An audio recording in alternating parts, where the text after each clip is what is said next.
Hello everyone and welcome to this week's episode of the Enigmatic podcast. This week, something a little bit more different. No host this week. I mean, you could say technically I'm Andros J and I'm your host, but this week is more of a sit-down chat with Enigmatic. And it's more of story time with Enigmatic this week. So, what we all want you to do is go find your favourite beverage, your favourite snacks, sit down, relax, and enjoy this week's episode, because this week we're going creepy. I hope you all enjoy conspiracy theories, but this time we thought we'd dive in a little deeper, getting that little bit more creepy vibe, because this week is urban legends. And no other than Dominic King was the person who suggested this. So if you get nightmares tonight, blame them on Dominic. I hope you enjoyed this week's episode, and if you haven't already, hit that subscribe button, press the like, and we'll see you shortly.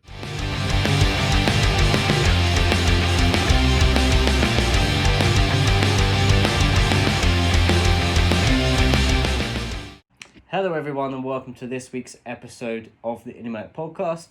Today you're joined, again, very luckily, by the motley crew of Enigmatic, Andros J, Vicky, Dominic King and Eden Rise. This week's episode was suggested to us by none other than Dominic King. He wanted to carry on the spooky element that we've been looking into, the supernatural and all that jazz. So, without further ado, I'm going to pass on to Dominic King. He's going to tell us exactly what this episode is. This week, like Jay said, we're carrying on the spooky vibe, yeah? And we're going to be talking about urban legends just from all over the world, different cultures, and how they might be different depending on what culture they come from. And rating them of, like, maybe 1 to 10 of how believable we think they might be. And would you like to tell our viewers what an urban legend is in case they do not know? I think it's just kind of like a myth, but I know there's definite like differences between the two, but it's like different stories. I think like wives' tales that mums teach their children to make them behave or something like an honourable mention that comes to my head would be Krampus. You ever seen that film of like the evil Santa? Yeah, that's a kind of like the old wives' tale that mums tell their children to make them behave, or instead of Santa coming on Christmas, it'll be Krampus and you're going to be taken away and all that. Yeah. So without, so it's kind of, it's like a myth with some sort of truth behind it. Yeah. Within a sense. Okay. There is some reasonable explanation for them. Yeah. But sometimes it can be quite strange. Yeah. So I thought it would be fun to explore that. Well, I think I'm going to jump the gun and go first, because I know what you guys have kind of roughly got, and your guys are very far-fetched compared to what I've got. Okay. For once, mine's a little bit more down to earth. Mine It's going to be like if you step on a crack, you break your mother's back or something. Yeah. He's done it again. He's already taken one. Man. Oh, God damn it. So mine this time are wrestling related ones, and there's so many out there that are wrestling related, but these are the two that kind of stood out to me, and I decided to go for. Like, everyone knows the two Ultimate Warriors or the Macho Man and Stephanie story. Didn't really want to go down that route, so I've got two here. The first one is this, and it's called Vince Loves Competition. So everyone knows good old Vinny Mac. Yeah. Of course. And it's about his love for competition. And it says this: Vince McMahon loves competition. He uses it for fuel. He uses it to make his mental health better, his physical health better. He prides himself on his competitiveness. So much so that back in the 90s and 80s era, he decided to get rid of all the stupid gimmicks. All of them.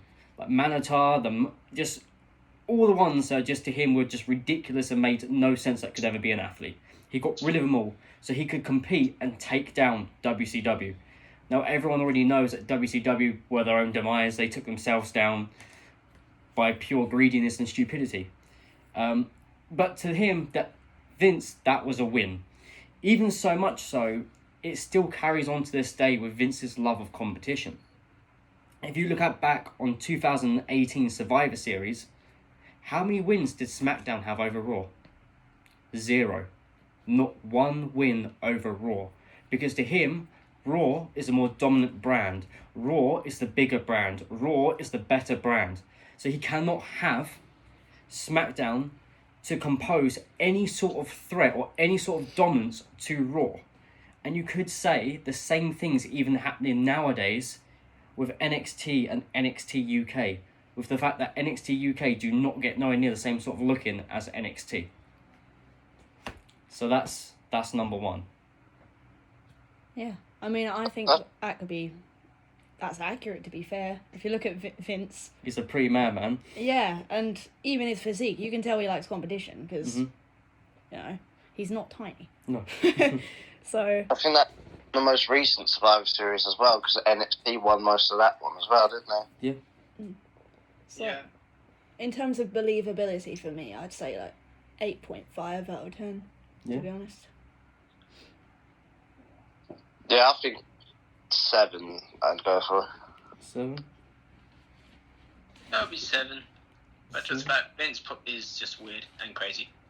Yeah. Goes off some stuff. I think he has a personality disorder. One at a time, ladies. One at a time. Yeah. It's very much of, you know, it could be a coincidence. It could be the way the things are booked, or it generally could be Madman Vince in his office screaming, shouting because he loves the competition. It probably is Madman Vince. But no one knows for sure unless you've worked there, and you do know. But you probably have to sign your soul away to be able to not tell things. So anything that Vince wants, Vince gets. Yeah. So I've got one more wrestling one, but we'll save that. We'll save that for a second. Who wants to jump on next and tell us their one? I guess I will. Okay, I guess I will. My one's completely on the other hand of the spectrum. It's nowhere near wrestling. It's about the King's Cross station, my one. Mm-hmm. So everyone knows in 1987 a match was dropped at the King's Cross station, which caused a fire to spread to the ticket office and killed 31 people. But the urban legend here is that a girl who died, she can sometimes be seen still around the King's Cross station. People will see her crying, and when they see her, they will smell smoke. And she always has long brown hair. She's wearing jeans, and she has a t-shirt on. But, you know, I don't know whether this would be real or not, but everyone says it's linked to the fire that happened. So, what do you guys think? I ain't going to cross any. Yeah, I wouldn't. I think you hear stories of places that have great tragedy having some kind of echoes of the past. So it could be something to do with that, maybe. Yeah. I don't know, there's not much really on that. Like, again, it could be, like I said before, it could just be a coincidence. But at the same time, as you know, Dominic said, it could be a great tragedy that's tortured a poor soul. Yeah. And that's the reason why it's still hanging around. So in terms of believability, what do you guys think? For me, there isn't much really to go on apart from there's a fire, there's a girl who's in the fire. You can now still see a girl, so there's not much to really go on. There's not that many facts, so... No. 4. I give it a 4. 4. 4, 4, 3. Yeah, I think it's just pretty good there's formation. Not much to go on. It feels like a very easy story to come up with if it isn't true. It sounds like someone could have just found it on Reddit. Just a quick little story that someone's put up on a spooky subreddit somewhere. I mean, I see where you guys are coming from. I would put it at like a 6 out of 10, but just because I believe in ghosts. But at the same time... I found the story, it's my story, so it needs to be more believable than yours. I get that it could be just posted on Reddit, but I'm sure there's other stories of people who have seen her. Yeah, it's just what you found. Yeah, it's just what I found. But if I looked into it more, I'd probably find more stories. Mm-hmm. But if I didn't, then I'd probably put it at a lower rating. Yeah, for sure. I believe in ghosts, but the thing is, as it was just a fire, it doesn't necessarily mean it was the fire. Yeah. She could have got hit by a train, or she had a heart attack. It could be anything when it's a ghost. Yeah, exactly. Could have been. I don't know. Yeah. Okay. Passing along to whoever wants to jump in next. I'll take it. Go I think my first one is quite a widely known one. Okay. It's the legend of the Mothman. The Mothman. I've never heard of that one. What? Nope. It's not as widely known as you thought it was, Mr. Dominic King. I don't know anything. That's true. Well, you'll find out otherwise, Jay. Let me tell you about it.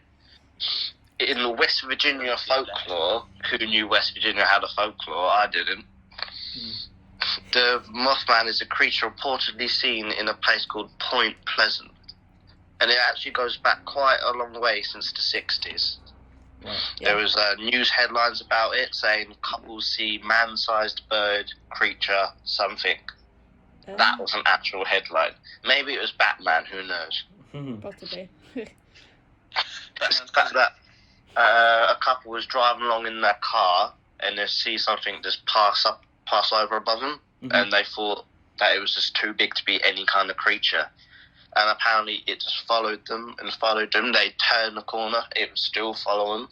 So obviously they got freaked out. They just drove to the nearest building and got out and ran inside. And after that, it just disappeared. Right. They have no idea what it was, why they were following them, or where it went.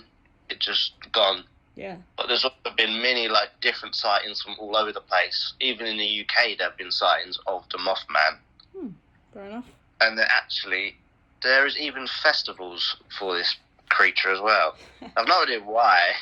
There's festivals, there's a statue. So for so many different references, different sightings and statues and festivals, Yeah. it must have some sort of realism to it, surely. Yeah. So that's my one. Yeah, I mean, that sounds a lot like Jeepers Creepers to me. But, I mean, maybe it could be an alien or something. An alien Could be species. the very last pterodactyl. It could be the very last pterodactyl. It can't be human.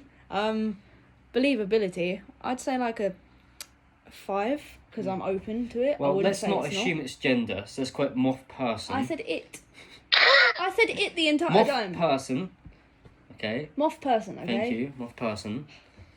We like to include everyone in Enigmatic. Jeepers Creepers is a moth person. Okay, sure. Okay. I do like the Jeepers Creepers bit, to be fair. Yeah, it sounds a lot like Jeepers Creepers, to be honest. I give it. I want to believe it's real, so I'm giving it a straight up 7.5.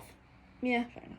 It's something but the thing is, I also picture it as if it's just a general moth the size of a person, or a person who's dressed as a moth getting inside someone's car because they've got the light on and just freaking the fuck out on them. And the person just can't.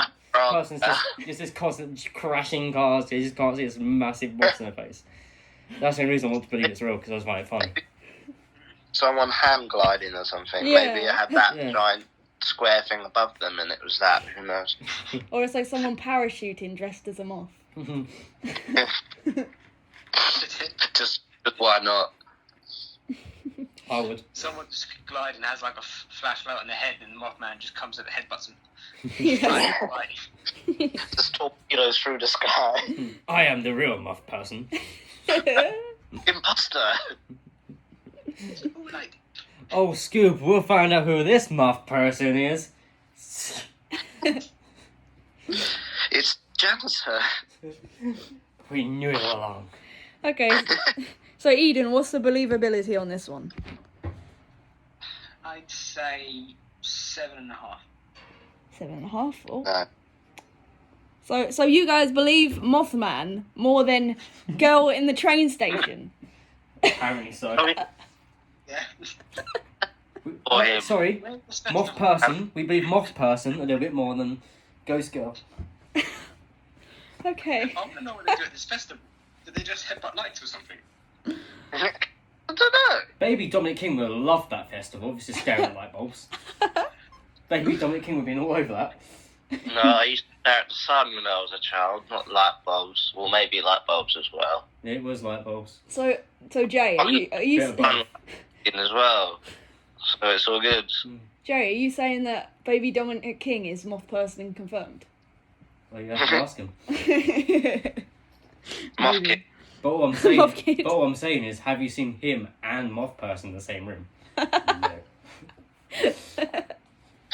We should have put this in the conspiracies episode, man.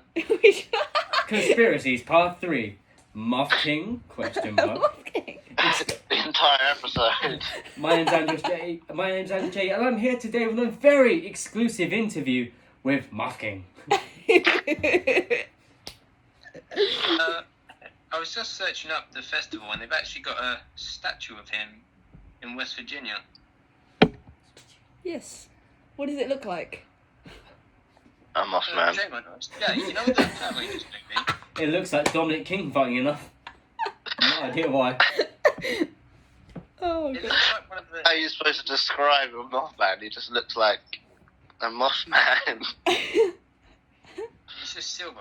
It looks Silver. like one of the evil Megazords from the Power Rangers movie.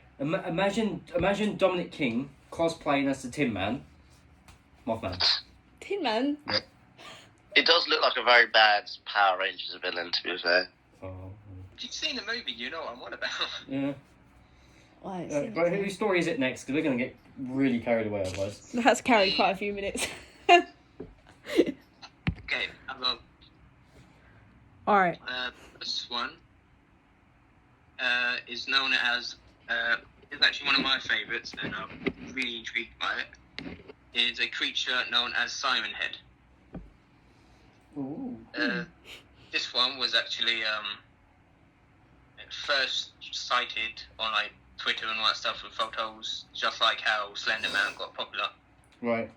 He is described to be a 40 feet tree-like figure with long bony arms and sirens on a pole for his head. He inhabits like the woodlands, countryside settings, anything with forest or trees around it, so he can blend in with the trees thanks to its dark and grey skin tone and skinny figure. It waits for trees for days for its victims. Its victims are mainly humans or small groups of them. It uses for its trapping. It uses the sirens on its head to display audio like radio stations, garbled music, or actually human voices asking for help. And when its prey comes along, it eats them or consumes them. Basically the same thing.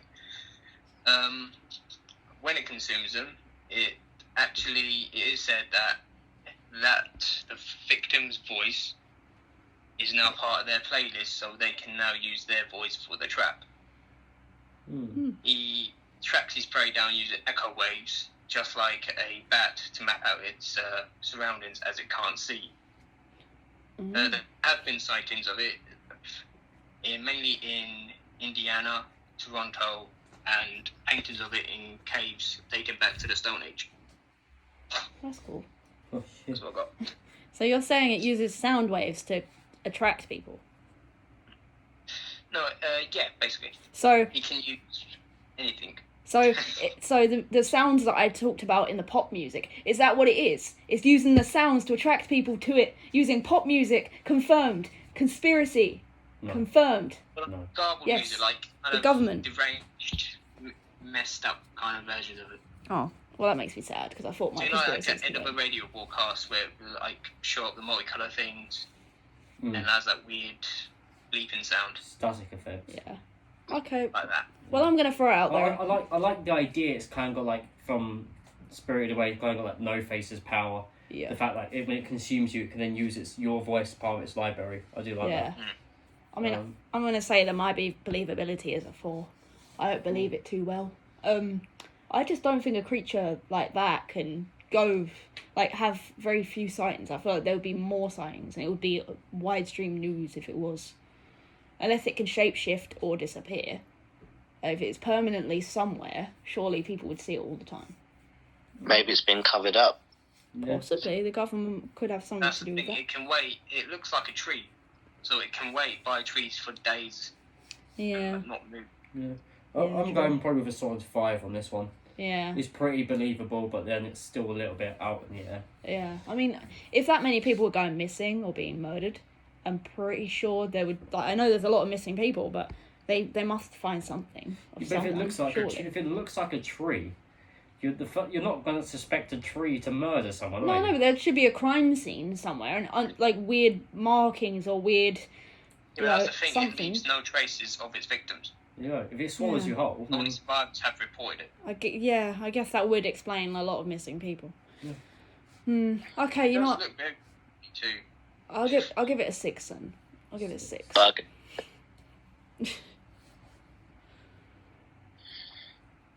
Mr. J, Yeah. do you have another one for us? Yeah, I do. Yeah, I do. I've only got 2. But that's because this second one, I generally loved so much when I read it. Yeah. And this one is about the Montreal Screwjob. Everyone who's a wrestling fan knows about the Montreal Screwjob. I'm sorry, what is that? Of course. No, I actually do know for once. There's festivals and statues for it, man. Come on. Oh god. The statue of Vince and people just spitting on. But this one is a little bit of a different story of how you may know it. So this is about the fact that Brett actually knew about the screw job. Okay, so everyone knows that Brett, Brett screwed Brett.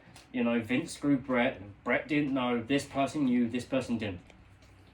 But this is roughly what I've got. Brett knew about the Montreal screw job, right? And there's a few reasons why it points to this. But there's a few things that just don't add up about the Montreal screw job, such as the fact that HBK, when it originally first came out, was so persistent that he had no clue about it.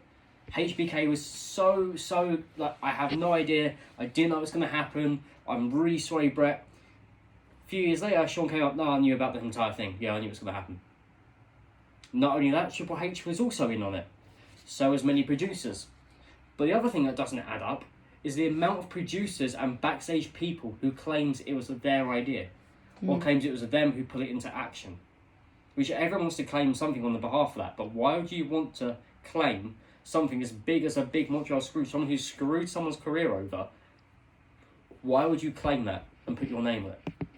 Yeah, you'd maybe want to say you'd be honest and tell them that you had some sort of involvement, but the amount of people that are coming out and saying, "Oh, it's my idea," such as the people like Ryback. Huh? Ryback. Yes, right. I was waiting for that one. Ryback did it. No, but the people like Jim Cornette and so many people, it was my idea. I told them to do it. But here is an actual quote that came off the WWE website. This sort of nonsense is best left to radio hosts like Alec Jones. The fact is, let's start that again, shall we? The fact is, there was no grander scheme at play, nor was the Montreal Screwjob a way to make people hate Mr. McMahon and propel Stone Cold Steve Austin to the top, and establish Bret Hart as WCW's biggest and brightest star. The Montreal Screwjob was exactly as it appeared to be on television, a business decision. So what do we think there? Obviously I couldn't get all my words out because it's Andros J and he doesn't do it quite like that. But from that basis, what do you think? Do you reckon Brett knew about the Montreal Screwjob? Or do you genuinely reckon Brett had no idea? Because the way the way I've dove into it more, it generally seems like everyone knew. I think he had a feeling that he was going to get screwed. Yeah. Yeah, there must There's have a been difference something. to having a feeling and generally knowing that you're going to be screwed. Like you're in on it, like you've been told about it. With so many people knowing, you think someone would have told him. Yeah, that's what I mean. Yeah. That's what I was thinking. Someone definitely would have gone up to him like a good friend. Because even Earl Ebner, who was the referee on that match, as soon as that bell rung, when he rang that bell when Sean put him in the sharpshooter, he ran out the building, sprinted through the arena, straight to his car and shot off because he was feared for his life, thinking Brett was going to beat him. So even that, and he claimed to be one of Brett's closest friends at that point. And you think, even if you know you have to screw over your best mate, you'd tell them. You would tell them. You wouldn't hide that from them. Yeah. Unless Earl didn't know. He was told. Was he? He was told he was going to have to screw Brett. Maybe someone else might have told Brett, but Earl didn't know that they told Brett, and Brett already knew. So Brett wasn't going to hurt Earl, but Earl thought he would. Brett did tell Earl that the day before the fight, he told Earl that, they're going to try to screw me, right? And Earl promised and swore on his kid's life that he will not screw Brett. Mm-hmm. And then he did. Yeah, okay, I see that. Oh. Well, Brett already knew that they were going to try. No, he had a feeling. He didn't know. He has a feeling that it's going to screw me. He goes, they're probably going to screw me. So he didn't confirm they're going to screw me. I was going to say, I think... He just said they're probably going to give it a try. So, like, thinking and knowing are quite similar. And if you think it, it's probably going to happen. So, he must have had a reason to think it.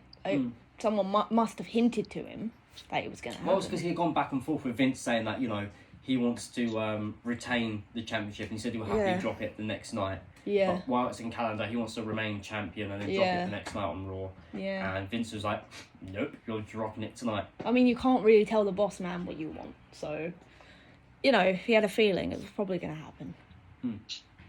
I think maybe it was all massive work and we all got played the entire time and everyone knew.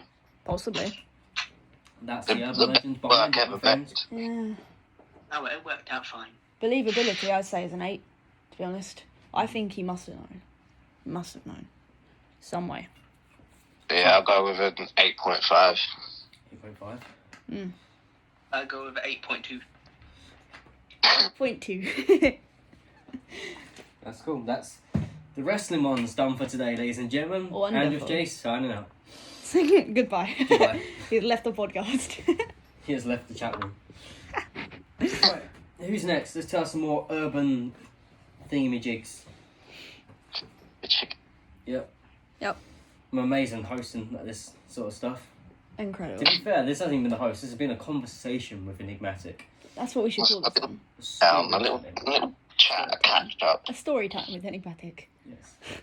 Okay. Well, I think I'm just going everyone have chocolates, get a little blanket and enjoy yourself. get some hot chocolate. That sounded creepy. Okay. What do you mean? Alright, okay. Alright, my one. So... I've just got the image of Bret Hart after the screw job now. Just his wife, like, here's some hot chocolate.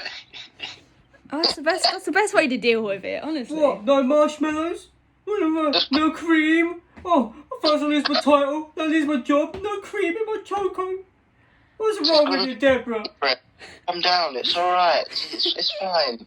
He's like, no! Just throws gets up and chocolate spits across his the wife's room. face like he did to Vince. The thing is, Jay, I feel like you're coming from the heart with that. I feel like Eden didn't give you any marshmallows or cream and you're quite upset about it, to be honest. Yeah.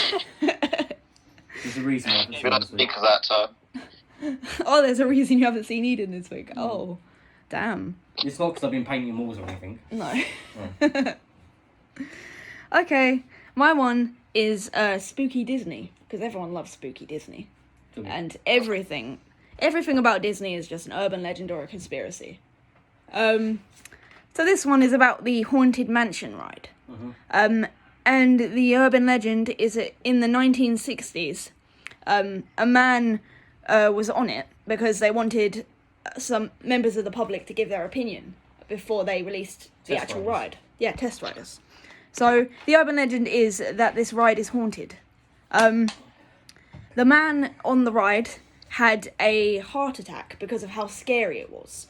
So they had to postpone the launch of the actual ride and make it less creepy. And now when people go on the ride, they say they hear unexplained music, props moving at night, vision cameras apparently catching ghost sightings. And one woman dumped her son's ashes on the ride, even though she wasn't allowed to, and started claiming that she was seeing a ghost boy weeping by the exit. So yes, that is the urban legend. Is this ride creepy? Is this ride haunted? But are we just going to brush over the fact that a woman spread their son's ashes? Or that's a bit strange. That's a common thing for Disney. I really hope the people behind her on that roller coaster did not have their mouths open.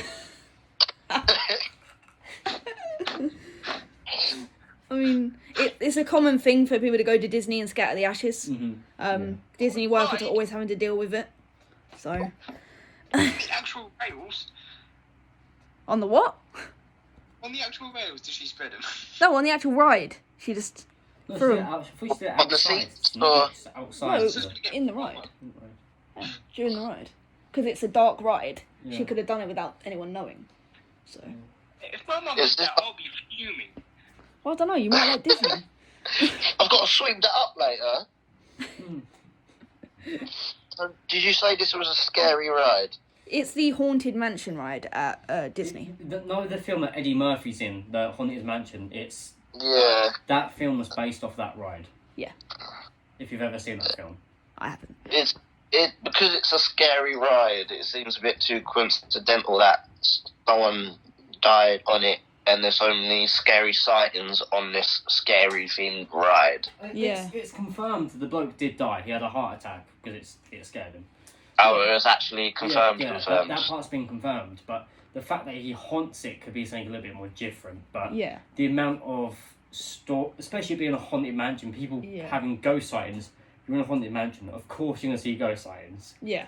But if you've heard the story of a man who died on the ride, and also you see a ghost figure of a man, you're going to instantly be like, oh, it's him, it's the guy that died on the ride. Oh, it's a little boy, it's one of the mum's gash daddies. Like, you're going to pick up on that. I mean, but looking into it, a lot of workers have died in Disney. A lot of people have died in Disney, and they've tried to cover that up. So it could be the workers, or I saw this story about how one of the workers got fired, but he had no place to live, so he was just living in the ride and trying to scare the customers by moving the props. I don't know how true that is, but... That's what Jay would do. Yeah, it is.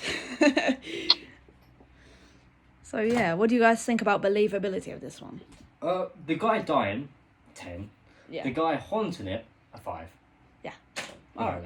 Okay. It's cool. Yeah, I agree with that, to be fair.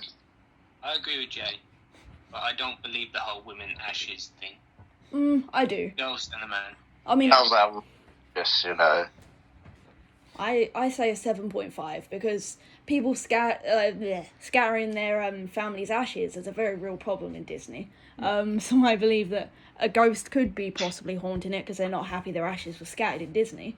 Yeah. The man haunting it, because he was scared to death, so it was a traumatic death. But think about it. He's in stuck in that ride for his life. After he died, he's so scared. He's has to relive that for the rest of his life. So it makes sense that he's haunting it. So that's why I give it a 7.5. Makes sense to me. Mm-hmm. Fair enough. Okay. I think I've got the next one. Go for it. Yep. This one is for Scottish folklore. It has a name in Scottish Gaelic that I'm not going to try and pronounce because I'm just going to torture everyone's ears by doing so. But the translation from it is the Big Grey Man. The Big Grey Man. Yes, fun nights. It's from the mountains of Ben Macdui. I have no idea if I'm saying that right, but here we go. Mm-hmm. It's a partner mountain to Ben Nevis, actually. Okay. It says that through the mist, you'll be able to hear crunches of snow behind you. And when you look around, obviously a big grey man, very inventive name, I know, you don't need to tell me. It's just a big, grey, and apparently hairy. Don't know why that's been added in. Apparently, they just... Only people see it when they're on their own in the mountains, apparently, and it just overcomes them with great dread and fear. Professors have been up to the mountains multiple times, and even professors have recorded sightings and feeling of great dread and fear inside them, where they've literally ran back down the mountains to safety because they saw a big grey man through the mist running towards them. Okay. Yeah. So again, same as the Mothman, there's been so many different sightings and experiences with this that there must be some kind of truth to it, or there might be a reasonable explanation. I mean, to me, it sounds like a Yeti, to be honest.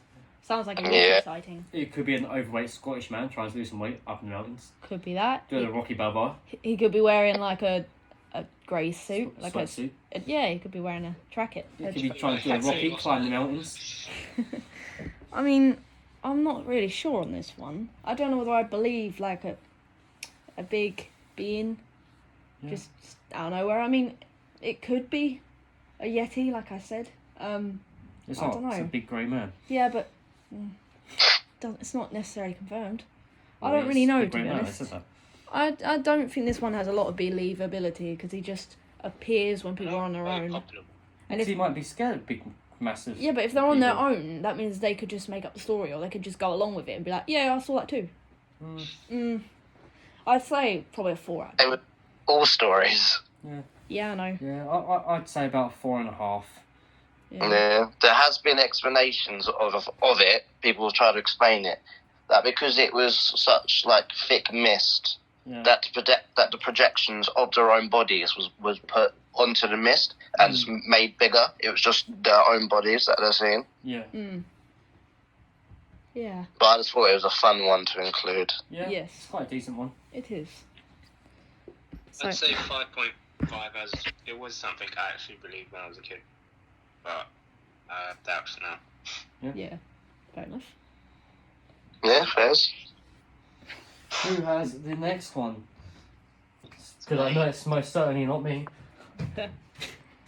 It's Nay. It's Nay. It's gonna be me. It's gonna be me. Yes! Andrew Stray is Britney Spears confirmed. Andrew Stray is not Britney Spears. My next urban legend is actually based off a game. Okay. And if anyone who's actually listening, if you have played or watched Zelda Majora's Mask on the Nintendo 64, you know how creepy that game can get. But there is a popular legend about it.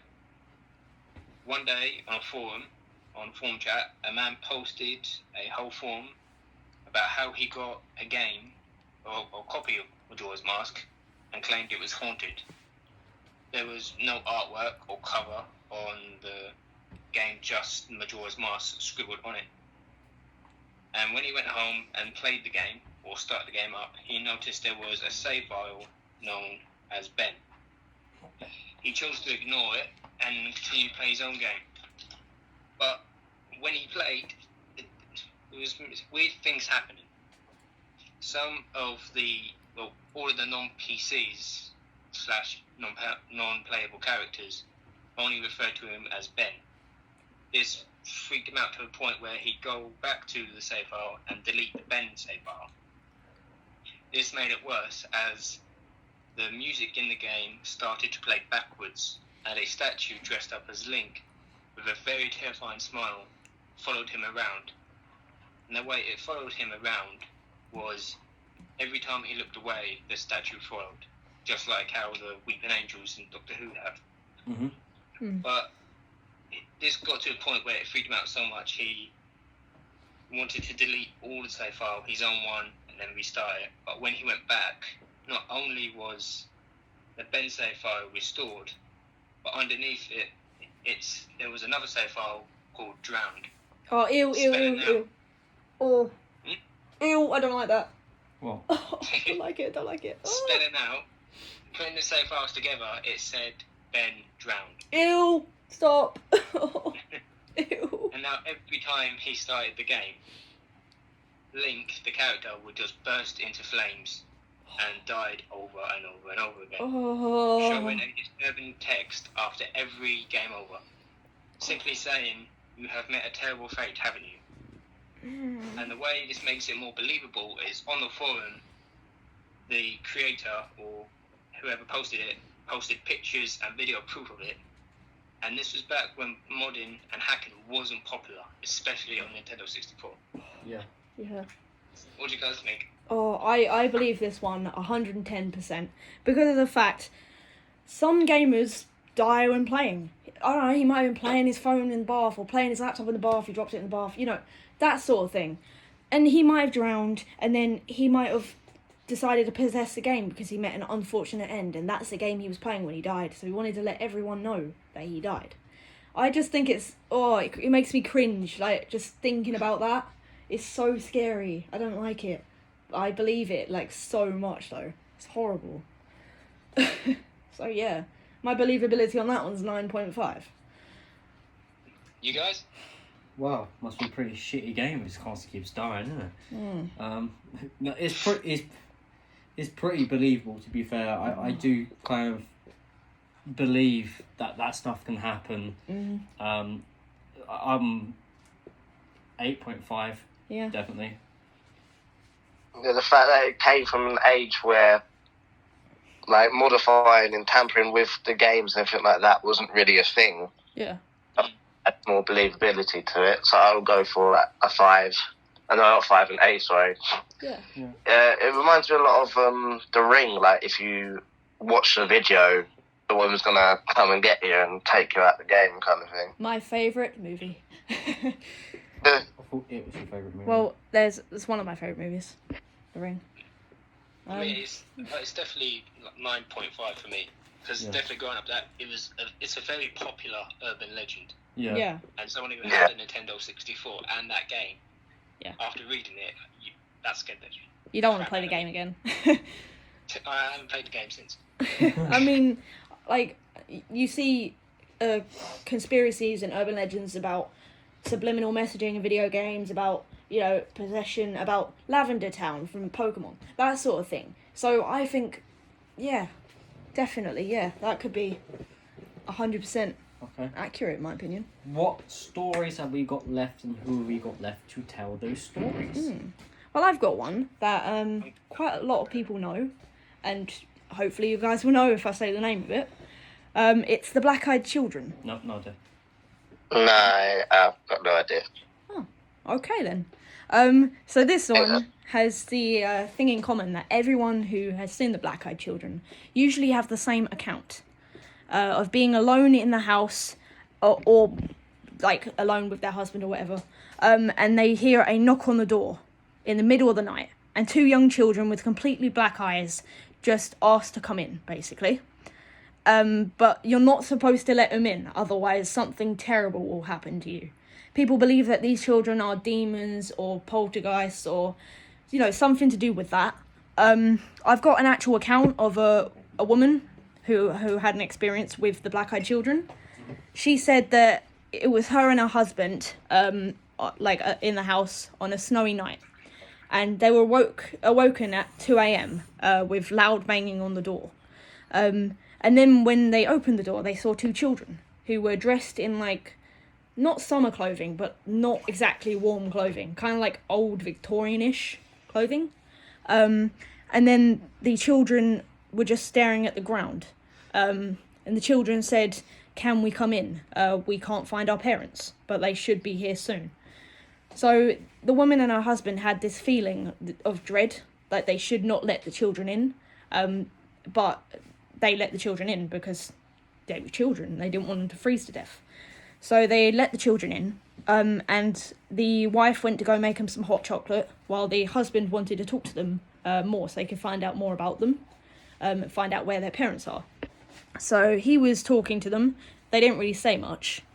She came in with the hot chocolate to give it to them, but she saw her husband sitting there with his head in his hands. Suddenly the children said, we need to use the bathroom. So they left the room, and her husband picked his head up and looked at her, and he had blood coming from his nose. So obviously she was very worried about this. And then there was a power cut, and the children said, "Our parents are here." And then they walked out of the door, and the couple saw 2 dark, tall figures in the driveway, just staring at them. They waved at the dark figures, but the figures did nothing. Just got in a car and drove away. And then the power came back on, and then within the next few days, they found 3 of their cats had gone missing, and their other cat was dead. And then she started getting nosebleeds and randomly feeling dizzy. She had some other things happen to her, but she wouldn't say what they were out of fear. So, what do you guys think about this? I think you missed a bit. Did I I? remember watching the video with you. Did I? Yeah. What was that? So basically, the part where the children say to her, "We need to go to the restroom." Yeah. That's the first time they look up at the couple. Yeah. And they realise their eyes are completely black. Yeah, I missed that part. Yeah, the whole black-eyed children. Yeah. Big part of this story. You I missed missed that it. part. Yeah. The big bit there, Bill. Yeah. And then they go to the bathroom, and then the wife says to the husband, "Oh, did you see those children's eyes? They were all black." Yeah. And that's when the husband lifts up his head to reveal he's a nosebleed. Yeah. But also his eyes have also all gone blacked out. Oh yeah, I forgot that part. Yeah, you've got that part as It's a well. big key part there. It is, yeah. That's why they're called the black-eyed children. So Well, I thought I'd add that in for you. Thank you. What Even do you though guys think? I pretended I didn't know the story just to help you out, Yeah. but I had to fix it for you because you got it wrong. Yeah. I was just too into telling it. So they didn't realise the children had black eyes until they were already in the house. Yep. No, yeah. So much. basically, their heads were down almost the entire time, kind of like looking at their own feet, and Yeah. they had like, Okay. these long moping hair, so it could kind of cover up like their foreheads. You couldn't really see Yeah. much. Yeah. And then I was going to say, like, if children come to my house and I see they've got black eyes and they ask to come in, I'll keep kicking them both in the face and I'm closing the door. Yeah, but the thing is, you don't usually realise they have black Punch eyes kick. until they actually look at you. But they won't look at you until you let them in. So if any children fancy trick or treating around Dominic King's area, don't. Don't do it. You will get punk kicked in the head. Yeah. Do not ask to come into Dominic King's house, no matter how cold You should have seen the poor postman that tries and delivers his mail. I know. Man, poor guy. It could be an undercover man. I don't know who he is. Mama said don't speak to strangers, so I kick them in the face. Exactly. Yes. More Okay, effective. Eden, what were you saying? I remember the Sun posting had newspapers about it Really? a couple of years ago, Ooh. and I think there was like one story of I think like Stratford or something where a couple found a black-eyed child in their attic and started like doing all the creepy stuff. Ew. That's horrible. I don't remember the details. That's horrible. Ew. Oh. Okay. Well, that had some validity. Yeah, believable scale from everyone. I say it is at least a 5. Why not? I'm going to go for a 6.5. I think there's many ways for this to happen as well. Yeah. I mean, I'd say a 7.5 to an 8. Really. Okay. Just rating your own. That's cool. Yep. I'll say a 7.6 to an 8. Oh.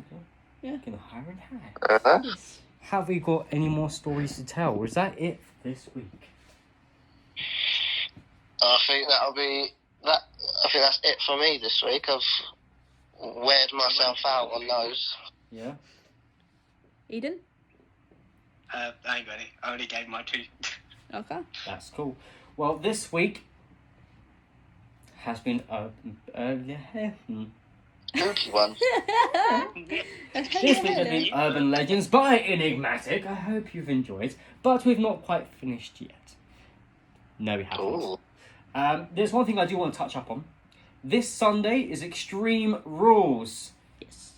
from WWE, and is rumoured there are 3 cinematic matches.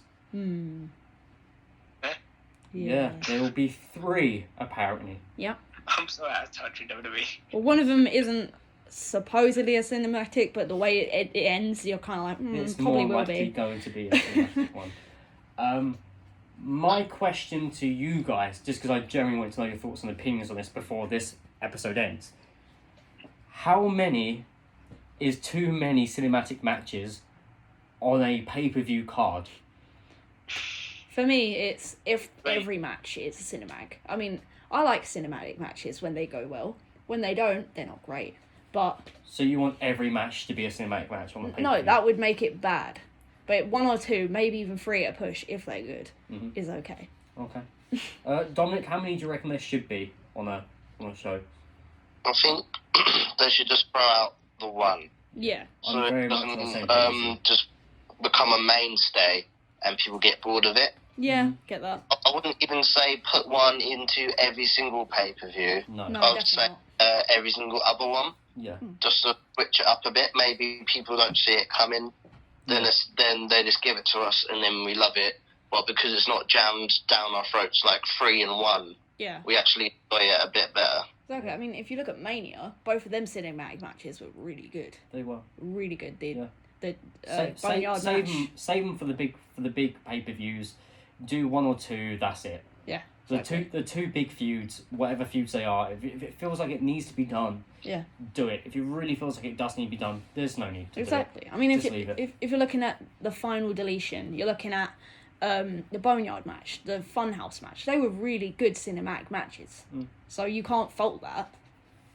Yeah, but too many can be too many. Yeah. But we'll see what happens at Extreme Rules. Exactly. I very highly doubt most of Enigmatic will probably watch it. No.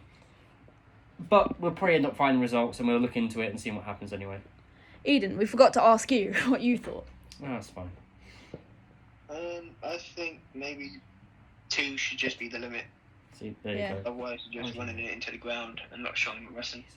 Yeah, true. Well then, ladies and gentlemen, this has been a little bit of a slippy, sloppy podcast, and I do apologise, but I also don't apologise, because these are usually the fun ones. These are the ones I enjoy, because it's a big conversation, especially when Dominic and Eden aren't trying to talk over themselves. Woohoo! But I hope you'll enjoy. There we go. What was that? I hope you did enjoy. If you haven't already, make sure you check out last week's episode, and the week before that, and the week before that, if you haven't already. Yep. We are putting out so much good content, you won't believe it. Yeah. Yeah. Make sure you hit the like button. Make sure you hit subscribe. Make sure you press the bell, because recently it has been every single Thursday. Yep. At a push. Yep. We've been trying our hardest to make sure it's every Thursday. If you have got any topics, subjects, anyone you'd like to hear us interview, drop it in the comments. If not, feel free to DM any of us on any of our social medias in the link below. Yep. Because we'd love to know. Yep. We're more than happy to do an episode about whatever you want. Yep. Hell yeah. Depending. If it's a bit touch and go, we might not be able to do it. But if it's a reasonable subject, we'll probably be able to do it for you guys. Exactly. Can we do creepypastas next? We'll do pasta next. We'll do ravioli, linguine. Linguine. Linguine. Don't set her off, right? Anyway, ladies and gentlemen, this has been your motley crew of Enigmatic. I've been Nicky Six. I've been Andros J. I've been Bailey. No, you're not talking off He's that. trying to think of what he crew people. So just let her think of it. Shut up. I'm Vince Neil. I'm Tommy Lee. I'm Michael Jordan. You're Mick Mouse because you're a depressed little... Okay, that's fine. And you're anemic. Okay, that's fine. Anyway, ladies and gentlemen, I hope you have enjoyed. And we'll see you next Thursday. But make sure you stay in for the next few seconds, because you will be getting your match of the week from one of us here at Enigmatic. Who will it be? Who knows? But I hope you enjoy. Yep. Take care, guys. Bye.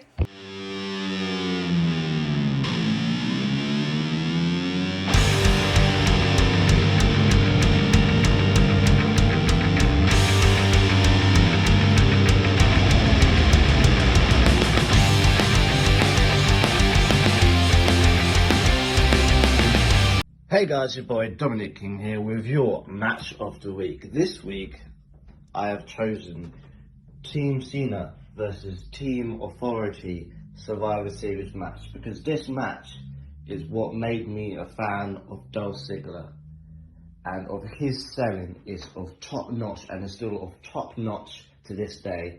So I hope you will think the same, you will enjoy it, and I'll see you next time.